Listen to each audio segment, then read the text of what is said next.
ঘড়িতে এখন বাজে 5:55। আমরা বেরিয়ে পড়লাম মহাকুম্ভের উদ্দেশ্যে। আমরা স্কুটি নিয়েই পুরো রাস্তাটা যাব। আজকের ডেট 4 ফেব্রুয়ারি 2025। আমরা চলে এলাম বালির ব্রিজে। এই যে সামনে বালির ব্রিজ। বালির ব্রিজ থেকে দক্ষিণেশ্বর মন্দিরটা দেখা যায়। চলো তোমাদের দেখাই। দেখো দক্ষিণেশ্বর মন্দিরটা দেখা যাচ্ছে। এখন আমরা একটু টিফিন করে নেব ঠিক ডানকুনি টোলের আগেই। এই আমরা দাঁড়িয়ে পড়েছি। এই জায়গা থেকে আমরা টিফিনটা করে নেব। এখানে লিট্টি, ঘুগনি, মুড়ি, চা ইত্যাদি পাওয়া যায়। তো আমরা ঘুগনি মুড়িটাই অর্ডার করে দিয়েছিলাম। তো ঘুগনি মুড়ি খেয়ে আমরা বেরিয়ে পড়লাম। এই দেখো ডানকুনি টোল।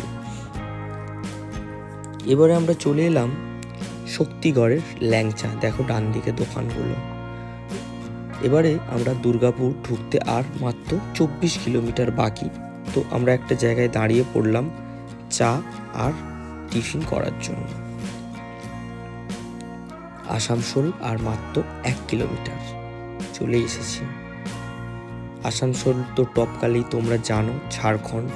তো এই আমরা ঝাড়খণ্ডে ঢুকে গেলাম।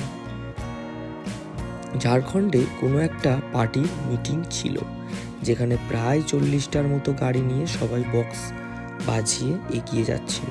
তো এই দেখো ঝাড়খণ্ডের পাহাড়গুলো খুব সুন্দর লাগছিল আমাদের গাড়ি থেকে। জানি না ভিডিওতে কতটা ভালো আসছে। এই জায়গাটায় আমরা দাঁড়িয়ে পড়েছিলাম কিছু ফটো আর ভিডিও নেওয়ার জন্য। তো ফটো তো তুলে নিয়েছিলাম। দেখো ভিডিওটা। চলে এসেছি বিহারের ঠিক আগেই। এখান থেকে আমরা দুপুরের লাঞ্চটা সেরে ফেলবো। এই ছিল আমাদের লাঞ্চে ভাত, ডাল, সবজি, আলু ভাজা আর ডিম ভাজা। খেয়ে আমরা বেরিয়ে পড়লাম। আমরা আজকের দিনটা স্টে করব বিহারের ঔরঙ্গাবাদে। পুরো একদম ঔরঙ্গাবাদেই থাকবো।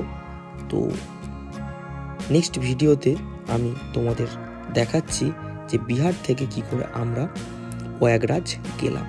চলো টাটা।